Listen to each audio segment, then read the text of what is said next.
कलचुरियों की सबसे प्राचीन ज्ञात शाखा माहिष्मती से राज्य करती थी। यद्यपि इस शाखा के ताम्रपत्र उज्जैनी, विदिशा, आनंदपुर आदि स्थानों से जारी किए गए हैं, जो शिविरों के कटक, कंधावार, वासक रूप में उल्लिखित हैं। तथापि साहित्यिक प्रमाणों से यह भली भांति पुष्ट होता है कि कलचुरियों की आद्य शाखा माहिष्मती से ही संबद्ध थी।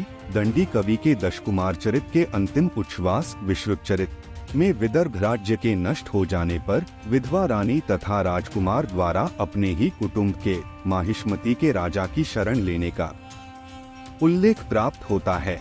महाकवि राजशेखर ने तो अपनी कृति बाल रामायण में माहिष्मती का वर्णन स्पष्ट रूप से कलचुरिकुल राजधानी के रूप में किया है। इसी प्रकार कवि मुरारी ने भी अपने अनर्धराघव में इस कथन की पुष्टि की है। परवर्ती काल के दक्षिण कर्नाटक के कलचुरियों द्वारा धारित माहिष्मती पूर्वरेश्वर विरुद्ध से भी इस तथ्य की पुष्टि होती है कि कलचुरियों की आद्य शाखा माहिष्मती में ही राज्यारूढ़ थी। माहिष्मती की पहचान। माहिष्मती की स्थिति नर्मदा तट पर थी।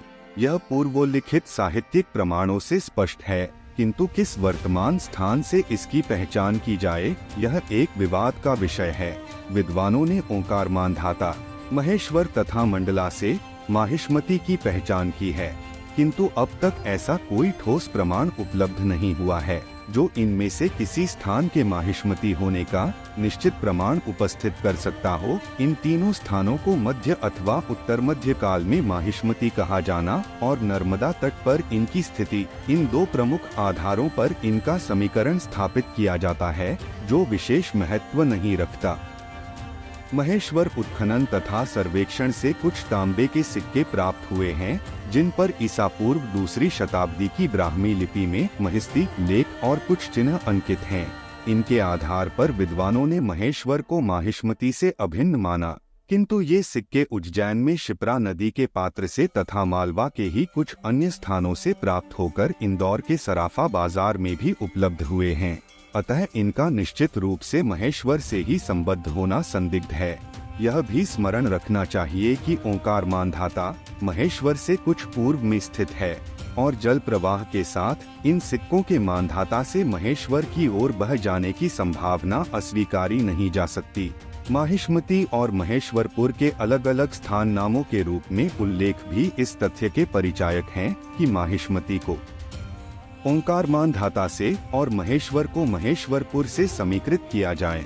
मंडला और माहिष्मती के एक होने की संभावना अत्यंत क्षीण है। आरंभिक राजा। माहिष्मती से जारी सबसे प्राचीन दानपत्र महाराज सुबंधु के थे। ये बड़वानी जिले में तथा बादगुफा 2 से प्राप्त हुए थे। पहला ताम्रपत्र संवत 167 में दिया गया था, जबकि दूसरे के खंडित होने के कारण उसके जारी करने का वर्ष और तिथि अनुपलब्ध है। ऐसा अनुमान लगाया गया है कि महाराज सुबुंधु तथा शक श्रीधर वर्मा, जिसके अभिलेख सांची के समीपस्थ कानाखेड़ा तथा एरण जिला सागर से प्राप्त हुए हैं, दोनों माहिष्मती के राजा थे। किंतु यह एक तथ्य है कि शक श्रीधर वर्मा को माहिष्मती से जोड़ने का कोई भी सूत्र अभी तक अज्ञात है। दूसरी ओर महाराज सुबंधु के ताम्रपत्र अपनी लिपि, शब्द प्रयोग तथा राजा द्वारा हाशिए में अपने हस्ताक्षर करने की पद्धति के आधार पर खानदेश के तथाकथित दानपत्रों से काफी समानता दर्शाती हैं, पर इनमें आपस में क्या संबंध थे, यह कहना कठिन है। गुजरात के भड़ौच जिले के सुनौकला ग्राम से एक ताम्रपत्र प्राप्त हुआ है, जो संवत 292 में भरूकच से महासामंत महाराज संगम सिंह द्वारा जारी किया गया था।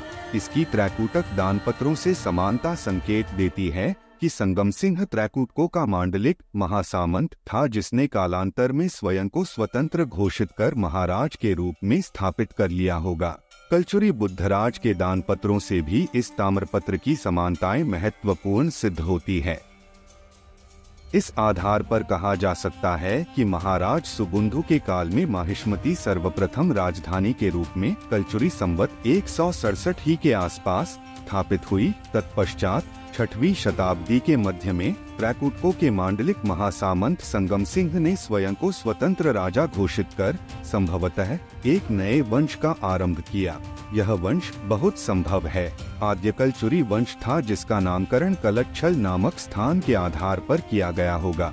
यह स्थान छोटा उदयपुर के पश्चिम में लगभग 16 किलोमीटर की दूरी पर स्थित करली नामक गांव के समीप बसा है।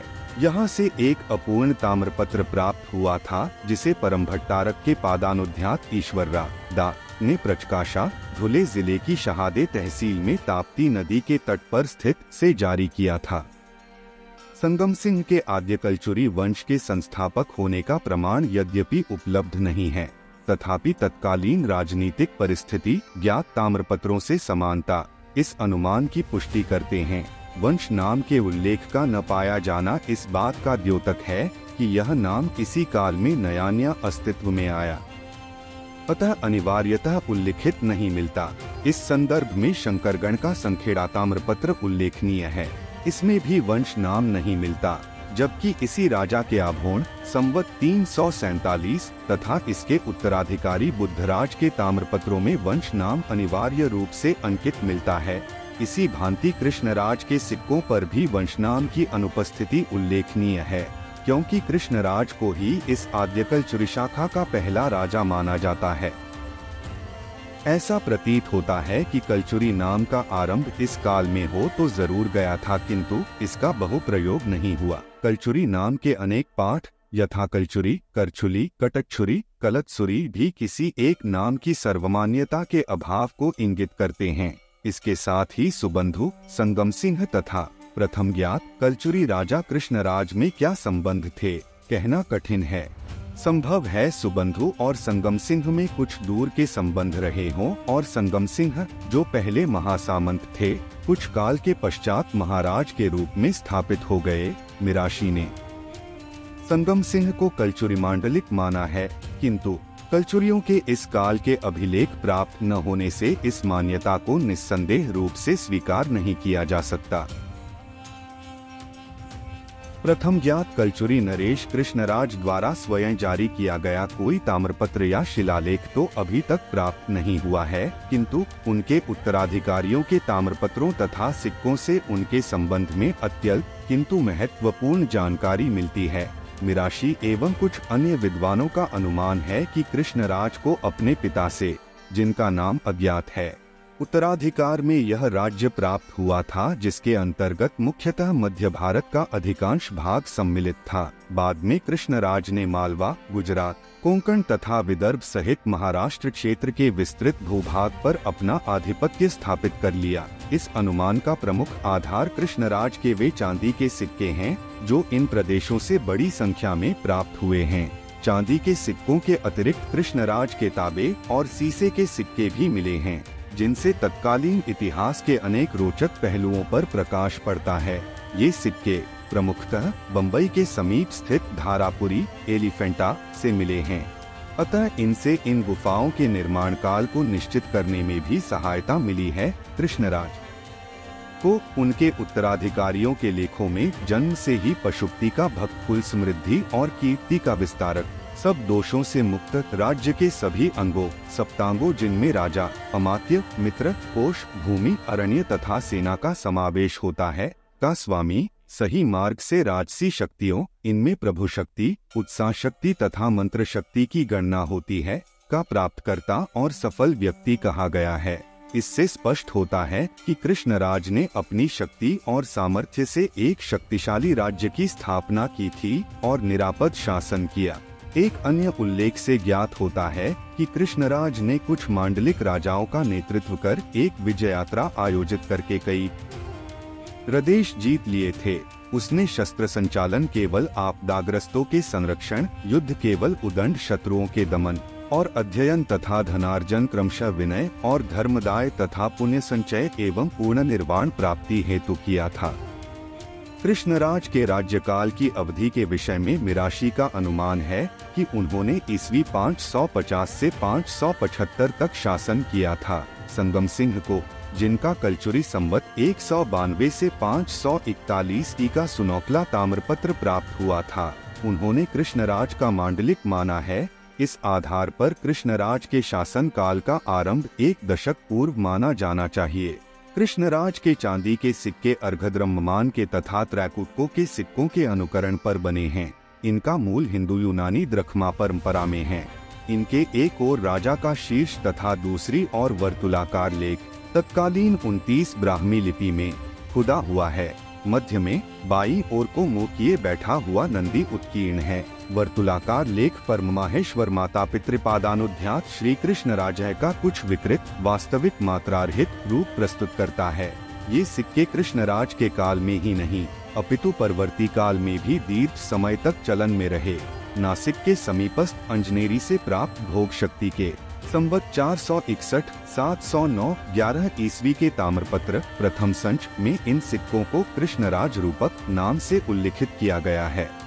स्पष्ट है कि कृष्णराज के उत्तराधिकारी राजाओं ने कृष्णराज के सिक्कों की ढलाई उनके बाद भी जारी रखी और स्वयं के नाम के चांदी के सिक्के नहीं ढाले। कृष्णराज रूपक बहुत बड़ी संख्या में और विस्तृत क्षेत्र से प्राप्त हुए हैं। इस विशाल क्षेत्र के अंतर्गत राजस्थान, मालवा, नासिक, सातारा, मुंबई, जबलपुर, बैतुल, विदिशा, अमरावती, पवनार, एलोरा आदि स्थान आते हैं। किंतु उपरोक्त क्षेत्रों में इन सिक्कों के प्राप्त होने मात्र के आधार पर यह कहना उपयुक्त नहीं होगा कि कृष्णराज इस विस्तृत क्षेत्र में से अधिकांश भूभाग का स्वामी था।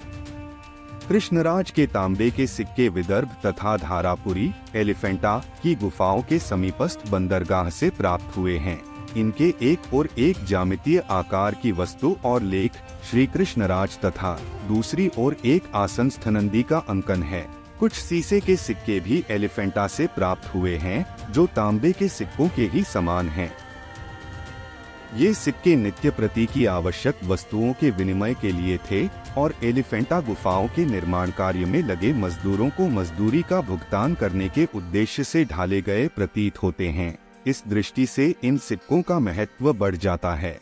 यहाँ यह उल्लेख करना अनुपयुक्त नहीं होगा कि एलिफेंटा गुफाओं के कृतत्व के विषय में विद्वानों में मतभेद है। गुफाओं में कुछ स्थानों पर पाशुपत संप्रदाय के आराध्य शिव के लकुलिश स्वरूप की मूर्ति की उपस्थिति और कृष्णराज की पशुपति के प्रति अनन्य भक्ति के परिप्रेक्ष्य में माना जाता है कि इन गुफाओं का निर्माण इन्हीं आद्य कलचुरी नरेशों द्वारा कराया गया है। कुछ विद्वानों ने इसका खंडन किया है, किंतु इन खुदरा चलन के सिक्कों की प्राप्ति के आधार पर अब निस्संदेह रूप से कहा जा सकता है कि इन गुफाओं का निर्माण कृष्णराज द्वारा ही करवाया गया था। कृष्णराज के पश्चात उनका पुत्र शंकरगण राजा बना। इनके काल के कुछ ताम्रपत्र और सिक्के प्राप्त हुए हैं। आर्यमंजुश्री मूलकल्प ग्रंथ में उल्लिखित गणशंकर नामक शक्तिशाली राजा की पहचान काशी प्रसाद जायसवाल द्वारा इसी शंकरगण से की गई है, जो उपयुक्त प्रतीत होती है।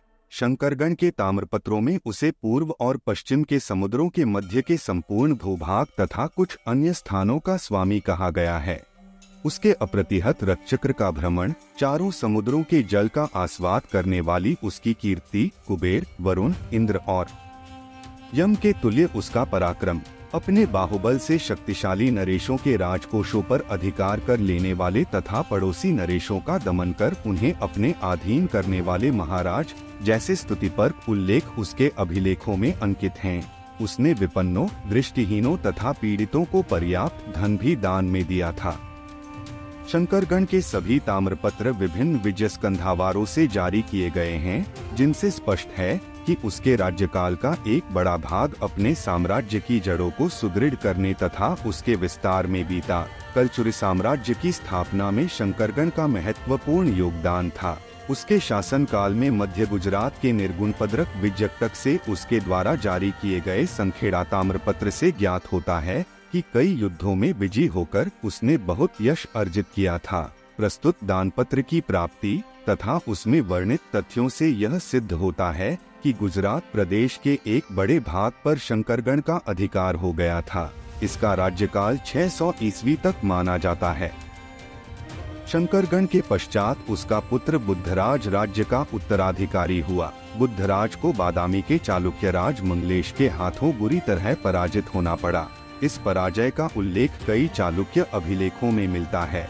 मंगलेश के महाकूट शिलालेख में कहा गया है कि उत्तर भारत के विजयाभियान के दौरान उसने बुद्ध को पराजित किया और प्रचुर धन संपदा प्राप्त की। चालुक्य मंगलेश के नेरूर ताम्रपत्र से ज्ञात होता है कि उसके द्वारा विजित राजा बुद्धराज शंकरगण का पुत्र था। इस पराजय के साथ साथ बुद्धराज को अत्यंत अपमानजनक स्थिति का सामना करना पड़ा।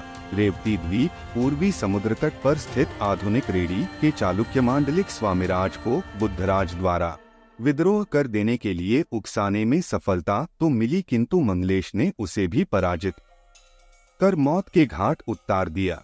इस विद्रोह से बुद्धराज ने मंगलेश का ध्यान अपनी ओर से हटाकर कोंकण की ओर बंटाने में कुछ सफलता अवश्य पाई। मंगलेश भी अपने भतीजे द्वितीय पुलकेशी के कारण आंतरिक समस्याओं से जूझने में व्यस्त हो गया और उसने उत्तर भारत विजय का विचार त्याग दिया।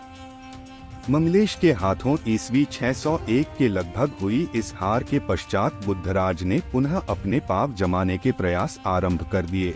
उसके कलचुरी संवत 360 से 610 ई के बड़नेर तथा संवत 361 के सरस्वनी ताम्रपत्रों के निर्गम स्थान क्रमशः विदिशा तथा आनंदपुर के शिविर हैं। 24 इससे स्पष्ट है कि मालवा और गुजरात में अपनी साख पुनः स्थापित करने के लिए बुद्धराज ने अपना विजयाभियान आरंभ कर दिया था। कुछ विद्वान बुद्धराज की पहचान चीनी यात्री हवेनत्सांग द्वारा उल्लिखित मालवा के शासक शीलादित्य के हाथों पराजित राजा के रूप में करते हैं, जो इसी काल के आसपास राज्य कर रहे थे। हर्षचरित में उल्लिखित मालवा के राजा से भी बुद्धराज की पहचान होने की बात सुझाई गई है, परंतु ये सभी अभिज्ञान मात्र अनुमान है और बिना किसी ठोस आधार के इस विषय में कुछ कहना उपयुक्त नहीं होगा। बुद्धराज के पश्चात यह आद्य कलचुरी शाखा प्रायः समाप्त हो गई। चालुक्य विनयादित्य के शक संवत 609 से 687 के ताम्रपत्र से है को हराने और मांडलिक बनाने में सफलता की चर्चा पाई जाती है।